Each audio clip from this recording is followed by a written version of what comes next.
오늘은 어린이 주일이고요. 어린이처럼 신령한 젖을 사모하는 우리가 될 때 하나님께서 더욱더 풍성한 은혜를 우리의 심령 가운데 부어주실 줄 믿습니다.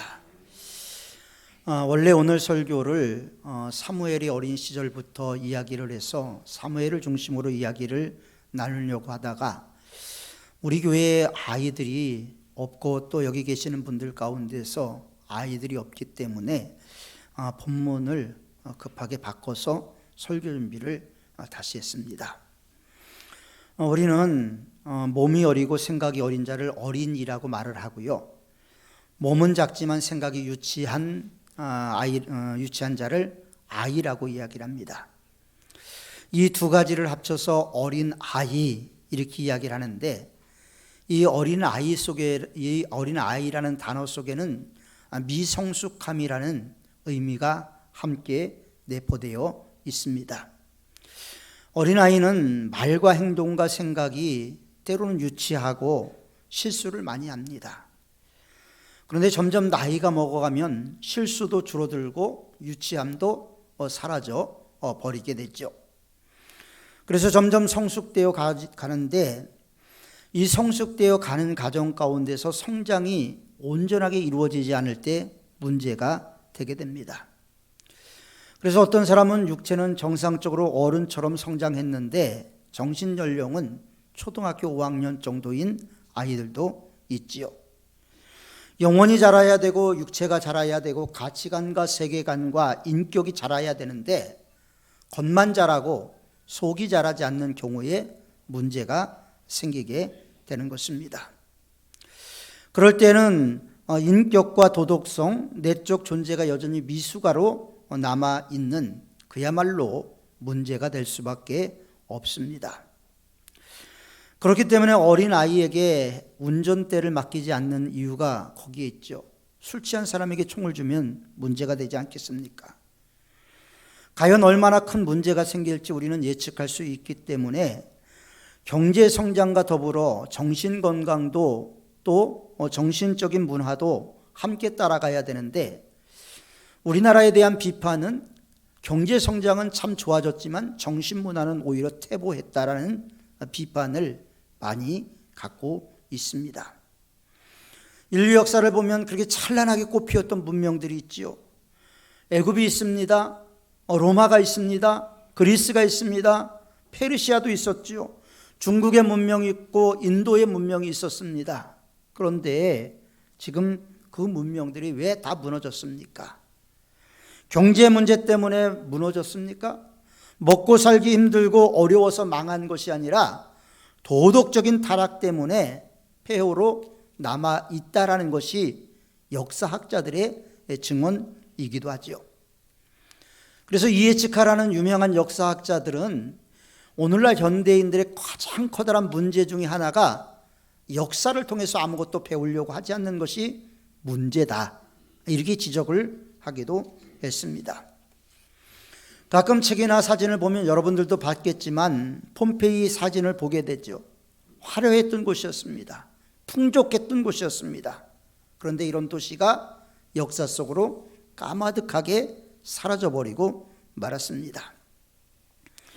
이처럼 대부분의 사람들은 자기 의식을 잘못 가지고 있고 자기가 지금 행하고 있는 일들이 잘 될 줄로 착각을 합니다. 악한데도 선한 줄 생각하고요. 또 죄중에 있으면서도 진실하다고 생각하는 자기 체면 속에 살아가는 사람들이 우리 주위에는 너무나 많이 있습니다. 사회건, 국가건 많은 사람들이 속고 있는 것이죠. 정치에 속기도 하지만 자기 자신에게 속기도 합니다. 그래서 사실을 사실대로 인정하려고 하지 않는 부분들이 너무나 많이 있다는 문제죠. 그래서 120세를 살고 하나님 품으로 갔던 모세는 시편 90편 12절에서 우리에게 우리 날 계수함을 하나님께서 가르쳐서 지혜의 마음을 주었다라고 말씀하고 있습니다. 한 심리학자가 아주 재미있는 말을 했어요. 사람은 나이를 세는 방법이 있는데 어린아이와 어른들이 나이 세는 방법이 다르답니다. 어린아이들은 지금까지 자기가 성장해온 가족만을 센다라는 거예요. 내가 10살이야, 내가 12살이야, 이것만을 중요시 여긴다라는 거예요. 그런데 그 반대로 어른들은 어떻게 셈을 하냐 하면 이제 살아갈 날이 얼마나 남았는가, 이제 얼마나 더 많은 시간을 살 수 있을까. 그래서 어린이들이 살아온 시간을 계산하는 방법이 있는가 하면 어른들이 살아갈 시간을 계산하는 방법이 있다라고 이야기를 합니다. 앞에 펼쳐진 미래가 무한할 줄 생각할 줄 모르기 때문에 아이들은 지나온 시간만을 계산을 하는 것이죠. 그래서 젊은 사람들은 살아온 시간을, 나이 든 사람은 남은 시간을 생각을 합니다. 바꾸어 말하면 생각을 정리하면서 살 수가 있다라는 것이죠. 우리는 너무나 빨리 달려가려고 하고요, 너무나 멀리 달려가고 하기 때문에 우리 심령이 피곤하고 너무나 힘든 것이죠. 좀 서서, 멈춰 서서 뒤돌아볼 필요도 있는데 뒤를 돌아보려고 하지 않아요. 앞만 보려고 하기 때문에 문제가 되는 경우들이 많습니다.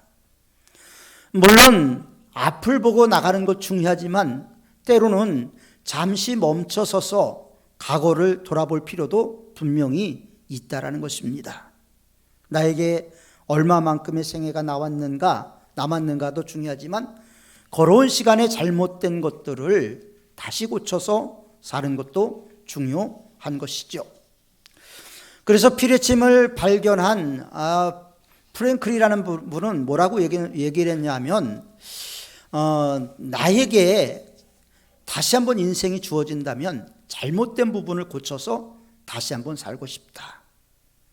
그동안 나에게 가장 중요했던 것을 중요하지 않게 생각하고 걸어왔던 부분들이 있었는데 되돌아와서 보니까 중요했던 것들이 덜 중요했고 덜 중요하다고 생각했던 것이 중요했다라는 것을 발견할 수가 있게 되었다라는 것이죠. 그래서 이렇게 생각할 수 있는 사람들을 우리는 성인, 성숙한 인격이라고 말을 합니다. 반면에 천방지축으로 덤비는 것을 철부지 아이라고 이야기를 하죠. 따라서 우리는 오늘 본문을 통해서 어린아이의 심리적인 현상과 특징을 살펴보고 우리가 우리 안에 있는 어린아이의 일을 버리고 믿음의 장성한 분량에 이르를 수 있도록 도전받고 힘쓰는 은혜의 시간이 되시기를 바랍니다. 첫 번째로 어린아이는요, 말하는 것이 어린아이와 같습니다. 말함이 어린아이와 같다라는 것은 말에도 미숙하다라는 것이죠. 언어가 유치해요. 다시 말해서 감정 조절적이고 직감적인 언어를 구사합니다. 아이들끼리 놀다가 기분이 나쁘면 너하고 안 놀아, 또는 어렸을 때 많이 썼던 것처럼 우리 엄마한테 안 일러나 봐, 이런 말들을 많이 사용을 하죠. 아이들은 금방 보면요, 사랑한다고 했다가 미워한다고 이야기를 합니다. 하루에도 몇 차례 바뀝니다. 과자라도 안아주면 좋다고 하고 큰 소리로 야단치면 금방 밉다고 이야기하는 것이 어린아이의 언어 습관이죠. 변덕스럽기가 죽을 듯합니다. 감정 주도적이라서 그런 것이죠. 더욱이 모든 것의 표본이 자기중심이죠. 자기중심이다 보니까 모두가 나를 위해서 있어야 되는 거예요. 어린아이들 보십시오. 갓 태어난 아이들을 보면요, 얼마나 자기중심인지 모릅니다. 배고프다고 울고요, 또 대소변 봤다고 울고요, 기분 나쁘다고 울고요, 엄마가 기분 나쁘게 했다고 젖꼭지도 깨물고요. 모든 게 다 자기중심적이에요. 이 자기중심적인 생각을 갖고 있다가 점점 자라면서 어떻게 되냐면요, 이 정신적인 성장과 함께 자기주도해서 남을 배려하는 단계로 하나하나 나가게 되는 것이죠. 그래서 말도 바뀝니다. 모든 일에 흑백 논리로 모든 것을 하다가 이제 말을 통해서 내가 이렇게 이야기하면 상대방이 어떻게 받아들일까 생각하게 되고 판단하는 능력을 갖게 됩니다. 요즘도 보면요, 성숙하지 못한 사람들의 유치한 언어들이 많이 들리죠. 직감적으로 말해버립니다. 그런가 하면 논리성도 없어요. 두 번째로 어린아이는요, 깨닫는 것이 또 어린아이와 같아요. 여러분, 우리가 어렸을 때 동화를 배운 내용 중에서 돼지들이 소풍 가는 내용을 배운 기억이 나실 겁니다. 돼지들이 소풍을 가는데 수를 셉니다. 하나 둘 세는데 아무리 세도 하나가 없는 거예요. 아무리 세도 몇 번을 세도 하나가 비어. 그게 왜 그렇습니까? 숫자를 셀 때 나도 포함해서 세야 되는데 나를 빼놓고 세는 거예요.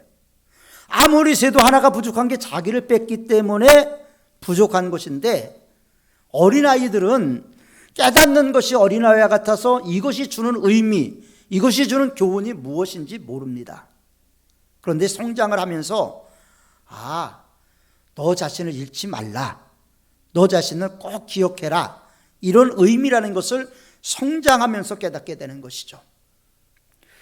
그래서 어린아이는요, 깊이 생각하지 못하고 피상적인 사고로 그치고 맙니다. 쉬운 말이나 알아듣지 좀 어려운 말 하면 모르죠. 그래서 초등학교 저학년일수록 글보다는 그림이 많은 이유가 거기에 있는 것이죠. 생각하는 것도 자기 먹는 것뿐이고요, 자기 쾌락을 중심으로 아이들은 깨닫습니다. 유치한 것을 구하고요, 깨달은 것도 부분적이고 피상적일 수밖에 없게 되죠. 세 번째로 어린아이는 생각하는 것도 어린아이예요. 생각하는 것이 어린아이와 같다는 것은 논리적인 사고를 할 수가 없다는 거죠. 많은 사람들이 논리적인 사고를 해야 되는데 논리적인 사고를 하지 않고 직감에 따라서, 내 기분에 따라서 움직이기 때문에 문제가 됩니다.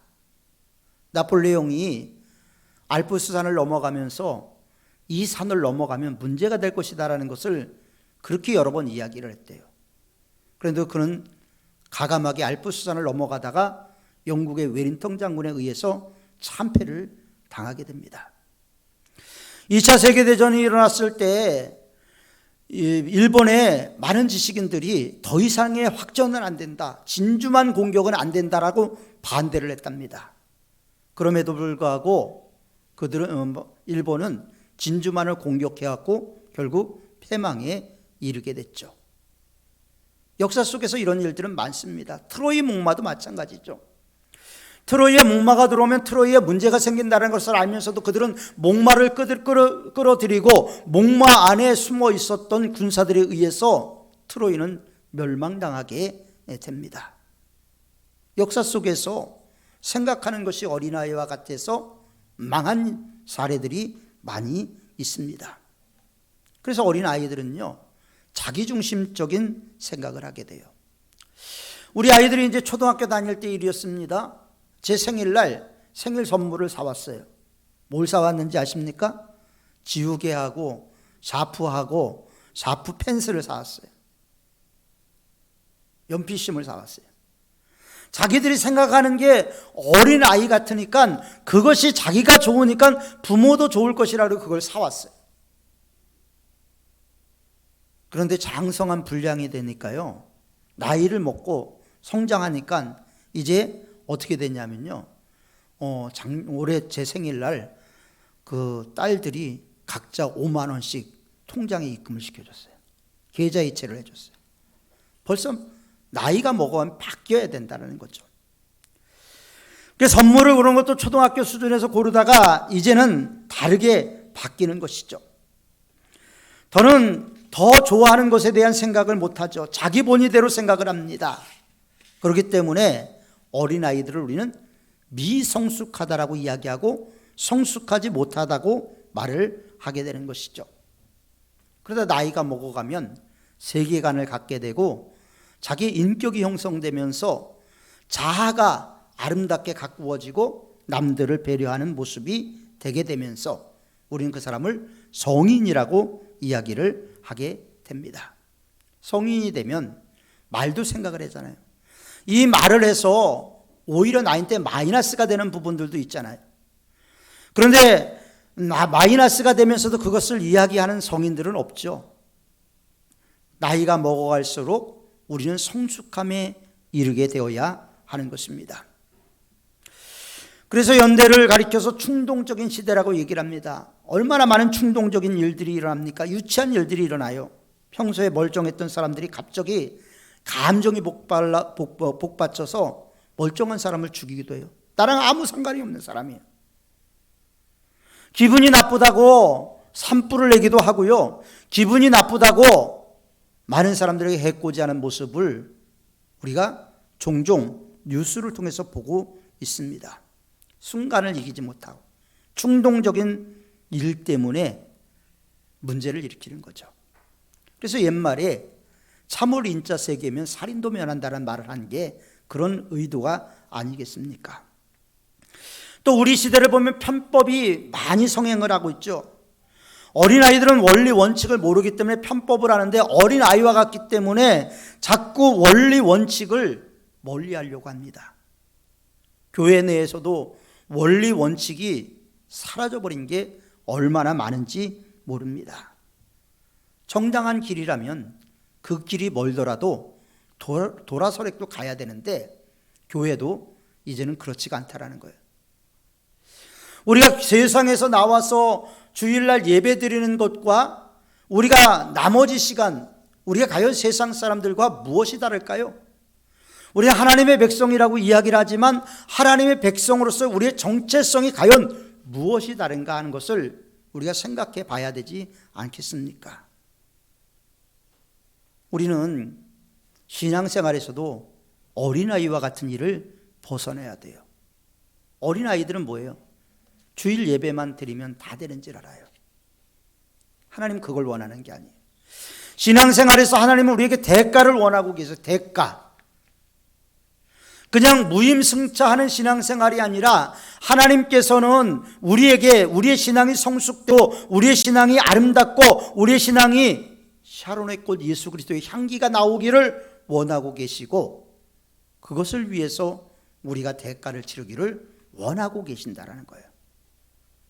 그런데 대가는 치르지 않고 하나님의 은혜는 많이 받으려고 하는 그런 사람들이 많죠.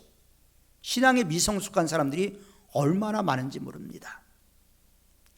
하나님의 말씀을 알면서도 애써 하나님의 말씀을 외면하죠.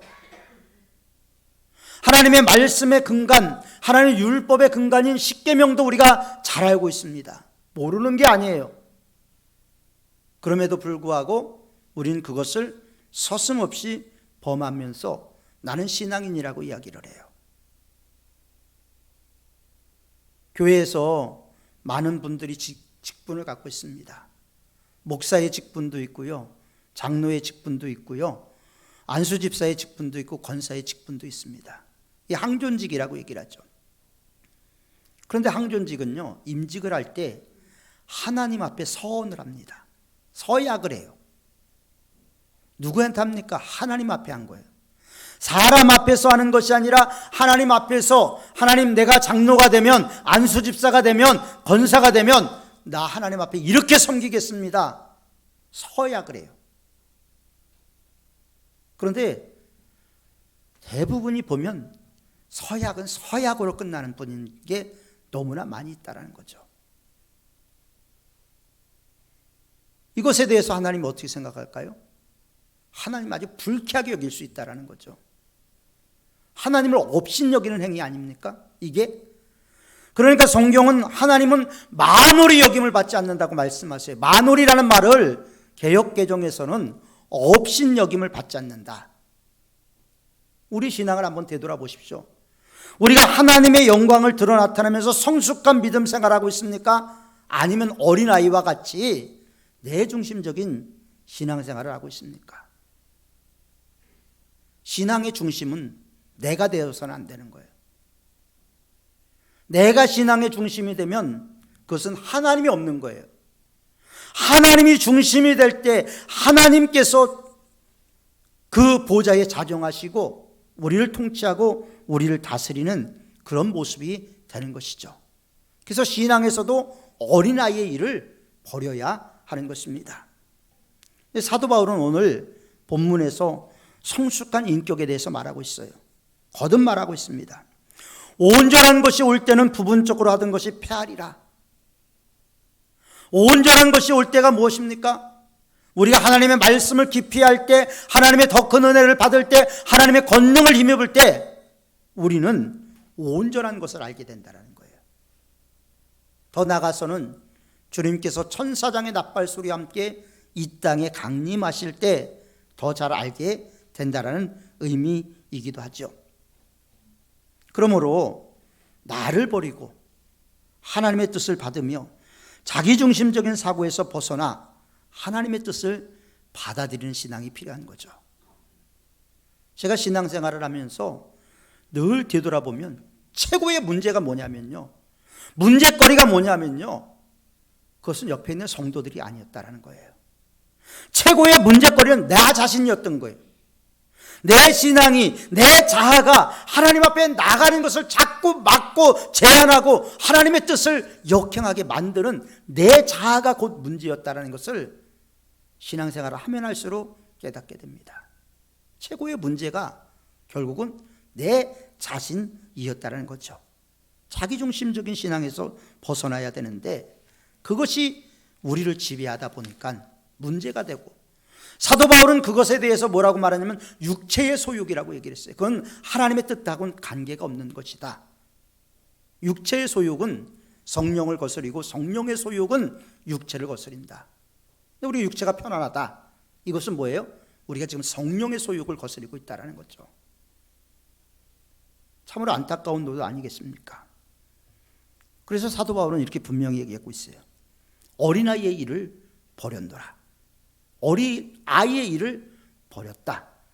즉 유치함을 버렸다라는 거예요.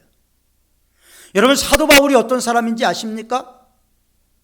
사도 바울은 당시 사회에서, 주류 사회에서 상위층의 사람이었어요. 그는 바리새인이었습니다. 그리고 이스라엘 최고의 스승이었던 가말리아의 문화에서 공부를 했던 아주 수재였어요. 그리고 그는 나면서부터 로마 시민권을 갖고 있었어요.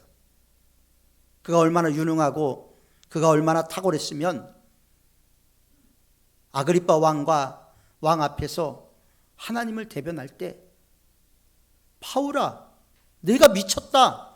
너의 많은 학문이 너를 미치게 했다. 바울이 얼마나 많은 공부를 했는지 당시의 통치자들까지 바울을 알 정도로 바울은 탁월한 사람 중에 하나였습니다. 그랬던 그가 그리스도인들을 잡아 죽이는 일을 하죠. 왜 죽였습니까? 유대교의 내용과 기독교의 내용이 안 맞았기 때문에.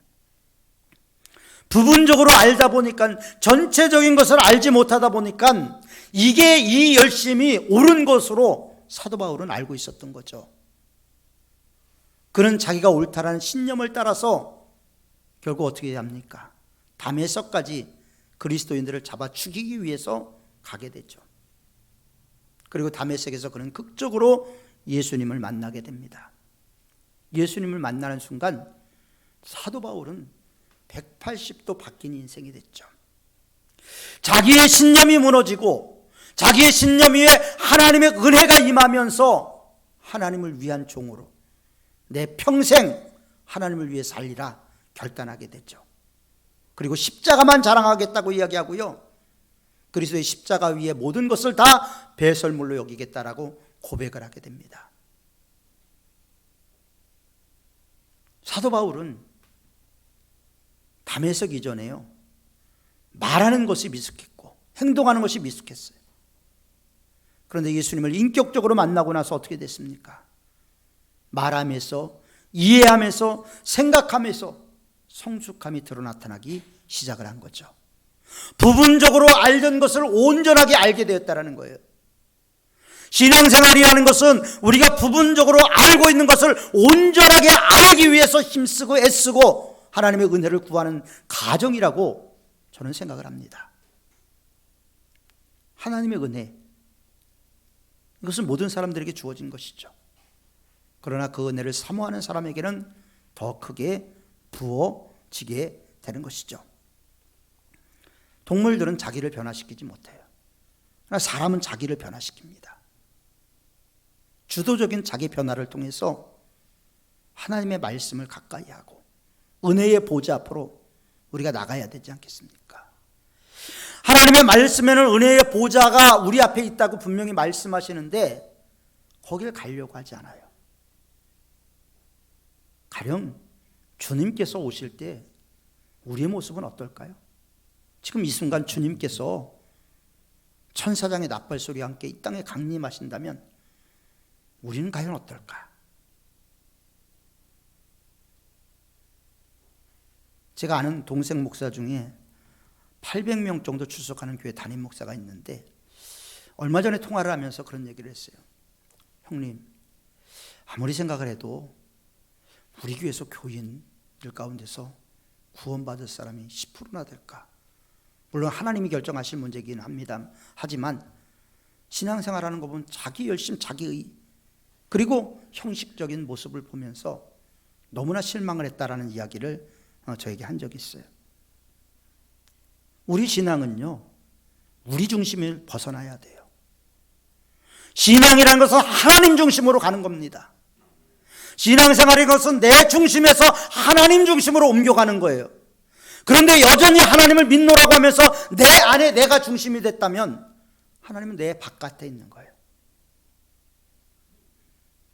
주님 내 안에 계시고 내가 주님 안에 있어야 된다. 마르고 닳도록 우리는 이야기하고 들어왔어요. 성경도 읽었어요. 그런데 우리의 삶으로서의 변화, 우리의 삶으로서의 하나님과의 만남, 우리의 삶으로서의 하나님의 말씀의 실천이 이런 담론이 우리에게 빠져 있다는 거예요. 성경에 대한 많은 담론들이 있잖아요. 그런데 중요한 것들이 너무나 많이 빠져 있어요. 기독교를 생명의 종교라고 이야기를 하죠. 사랑의 종교라고 이야기하죠. 솔직히 물어볼게요. 여러분 안에 생명이 있습니까?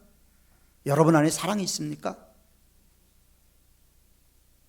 왜 그럴까요? 하나님 중심으로 가지 못하기 때문에 이런 일들이 자꾸 우리 안에 있게 되는 것이고, 그 결과 세상은 교회를 향해서 돌을 집어던집니다. 교회를 향해서 돌을 집어던지는데 우리 돌팔매에 맞으면서도 무감각한 상태에 있어요. 여러분, 문둥병에 걸리면요 감각이 없습니다. 바늘을 여기 찔러서 빼도요 아픈 걸 못 느껴요. 영적으로 그렇게 바뀔 수 있다는 거예요. 성경은 우리에게 말씀합니다. 일어나 빛을 발하라. 너희는 세상의 빛이고 너희는 세상의 소금이다. 우리가 지금 세상의 빛이고 세상의 소금입니까? 모두가 바뀌어야 되는 거예요. 목사도 바뀌어야 되고 장로도 바뀌어야 되고 권사도 바뀌어야 되고 집사도 바뀌어야 되는 거예요. 최소한도 서원했던 말씀들, 임직할 때 서원했던 말씀들을 기억도 못할 거예요. 제가 카톡으로 보내드릴게요. 어떻게 임직할 때 내가 서원했는가? 감정을 넘어서서 진짜 하나님의 은혜를 맛보는 신앙생활을 해야 되지 않겠습니까? 어차피 교회 나오는 거, 힘들고 어렵게 나오는 거, 하나님을 인격적으로 만나고 하나님의 은혜를 받고 하나님의 축복 속에서 신앙생활하면 교회 오는 발걸음도 가벼워질 거 아닙니까? 무겁게 교회 올 필요가 무엇이 있겠습니까? 본문은 말씀합니다. 우리가 이제는 거울을 보는 것 같이 희미하나 그때는 얼굴과 얼굴을 대하여 볼 것이요. 지금은 답답해요. 아무것도 보이는 것 같지 않아요. 그러나 영적으로 성숙돼 가면 성숙돼 갈수록 하나님의 말씀이 보이고 하나님이 보이는 거예요. 이어서 말합니다. 이제는 내가 부분적으로 아나 그때는 주께서 나를 아시는 것 같이 내가 온전히 알리라. 자, 보십시오. 주님은 나를 온전히 알고 있어요? 나 주님 몰라요.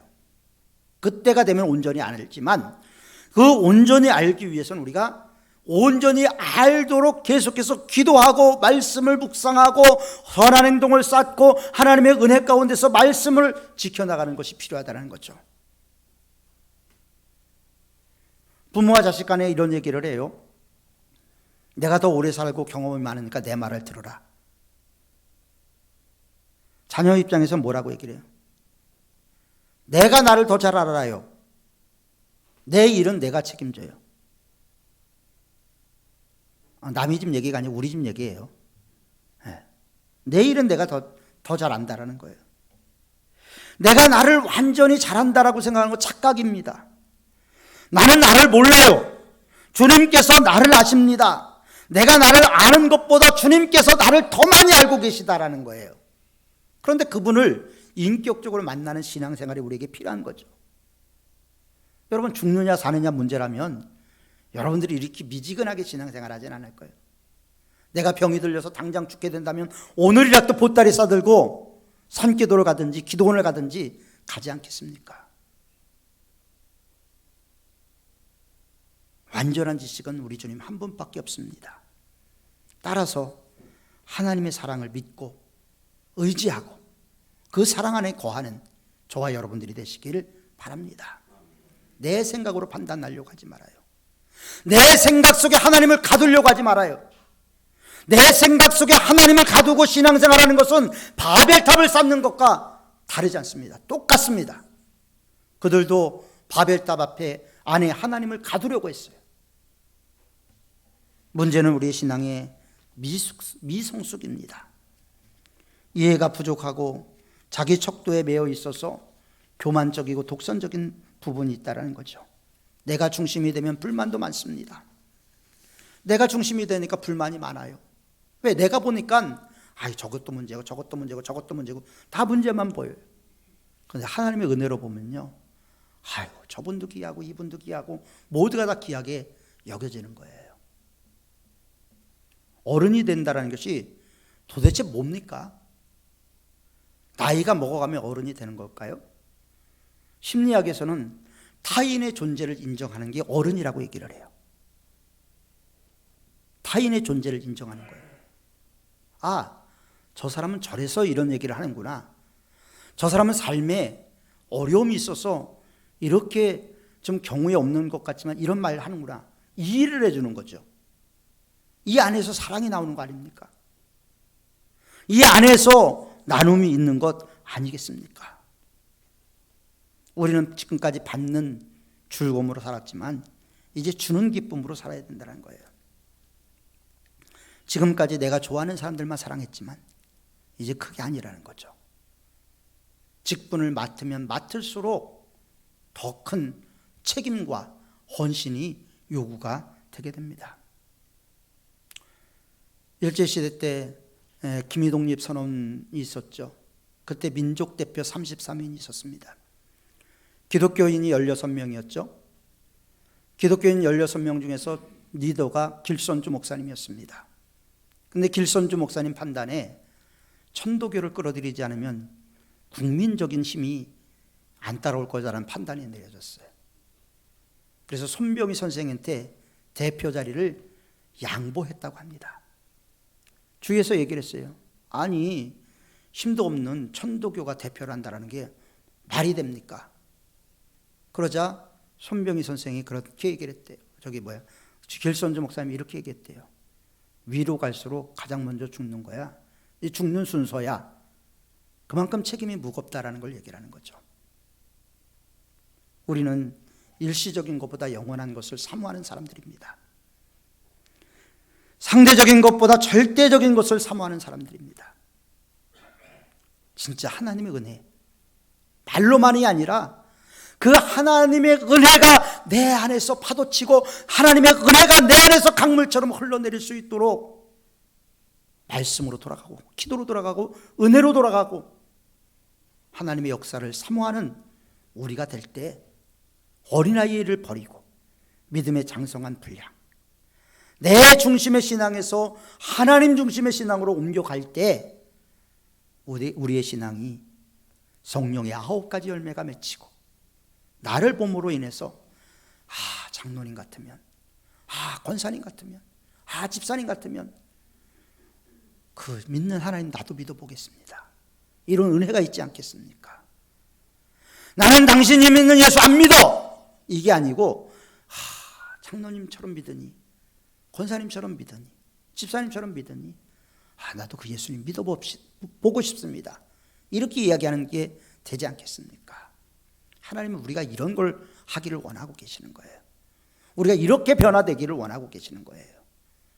그래서 어린이 주일을 통해서 우리 심령이 변화되어서 믿음의 장성한 분량에 이르고 그리스도 예수의 은혜로 힘들고 어렵지만 믿음으로 주님 바라보고 앙망하고 따라가는 좁은 문, 좁은 길 걸어가는 우리 모든 사문의 성도들이 되시기를 축원합니다. 기도하겠습니다.